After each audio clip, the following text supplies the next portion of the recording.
Olá, aqui é o professor Marcelo Anchieta Sardinha, mais uma vez com História do Paraná, e agora falando um pouco sobre as transformações políticas e os conflitos no Estado, com destaque para a Revolução Federalista.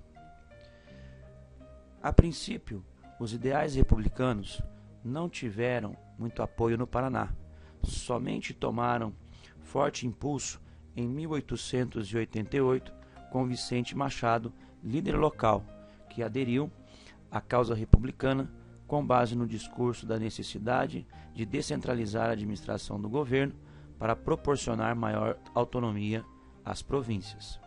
Na época, os maiores veículos de comunicações foram o jornal A República e os clubes republicanos em Curitiba e Paranaguá.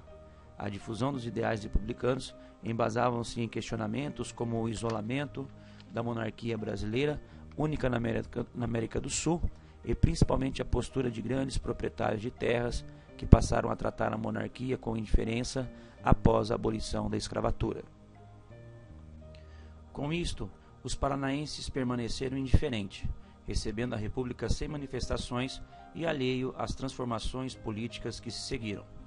O Marechal Floriano Peixoto assumiu a presidência do Brasil após uma frustrada tentativa de golpe liderada pelo Marechal Deodoro, e afastou do poder todos os governadores e assembleias legislativas que haviam dado apoio ao golpe de Estado de Deodoro.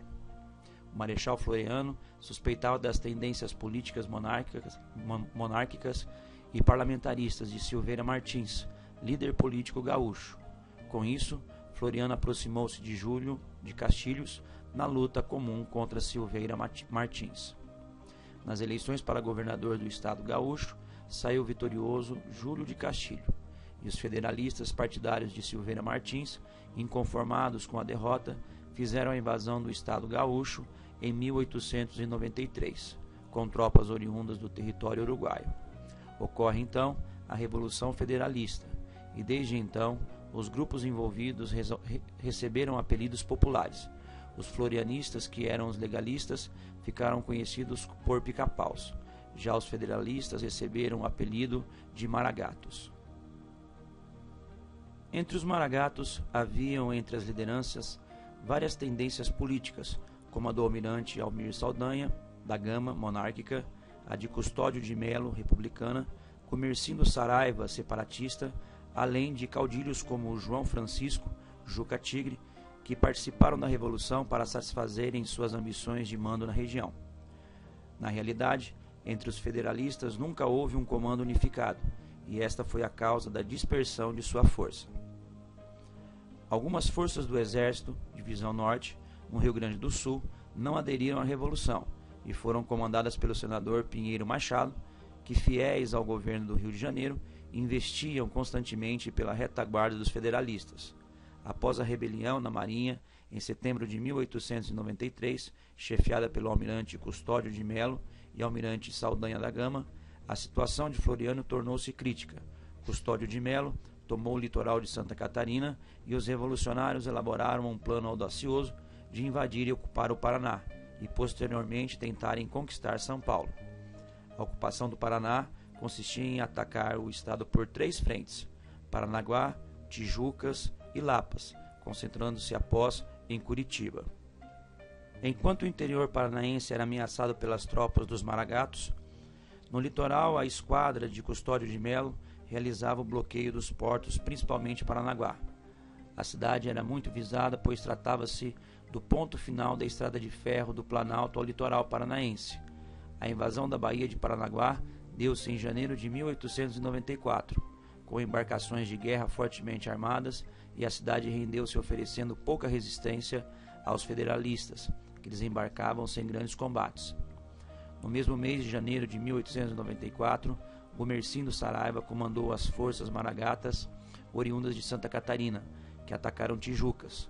Os pica-paus impuseram uma certa resistência, mas diante de pesados ataques, cercados, sem cavalaria, pouca munição, falta de alimentação e água, os legalistas renderam-se.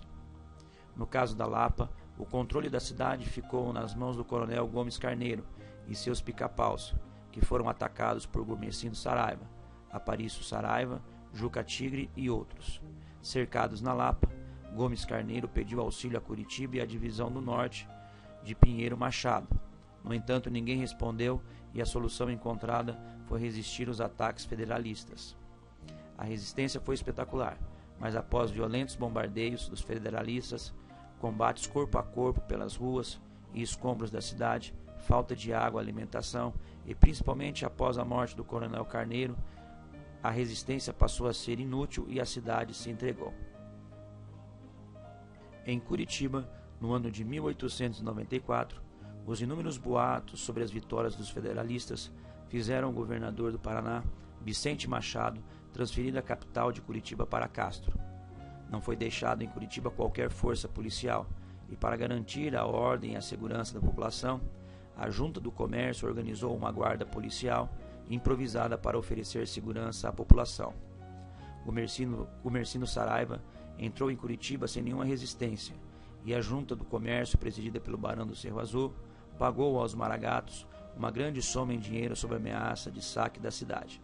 Os federalistas instalaram em Curitiba um governo provisório e ficaram na cidade por 2 meses, onde planejaram e executaram a invasão de Ponta Grossa, além de realizar reconhecimento a Castro.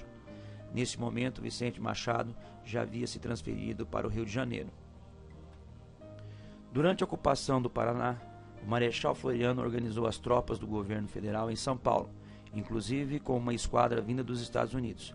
Em março de 1894, as forças de Saldanha da Gama, legalista, foram derrotadas no mar, afastando o perigo de desembarque dos revolucionários no Rio de Janeiro. Isto gerou pânico entre os maragatos, e Floriano enviou para o sul uma grande quantidade de soldados armados, além de abundante material de guerra. O governador federalista provisório no Paraná, percebendo a iminência de um violento contra-ataque florianista, deixou Curitiba. Mais tarde, as cidades de Lapa e Paranaguá também foram abandonadas pelos maragatos, e os legalistas provenientes de São Paulo não encontraram resistência no Paraná. Vale lembrar que as forças revolucionárias foram derrotadas em Santa Catarina e Rio Grande do Sul. O Paraná viveria outro pesadelo após essa revolução, pois com a chegada das tropas federalistas, comandados pelo general Everton Quadros, iniciou-se então uma vingança dos legalistas às pessoas que supostamente haviam apoiado e negociado com os federalistas. Muitas pessoas foram mortas, mas sem sombra de dúvidas o crime que iria abalar a nação seria a ordem dos militares e Vicente Machado para executar o Barão do Cerro Azul a caminho de Paranaguá. Enfim, o Paraná desempenhou um papel decisivo nesta revolução, pois favoreceu ao governo de Marechal Floriano tempo suficiente para organizar uma contraofensiva para repelir o avanço federalista.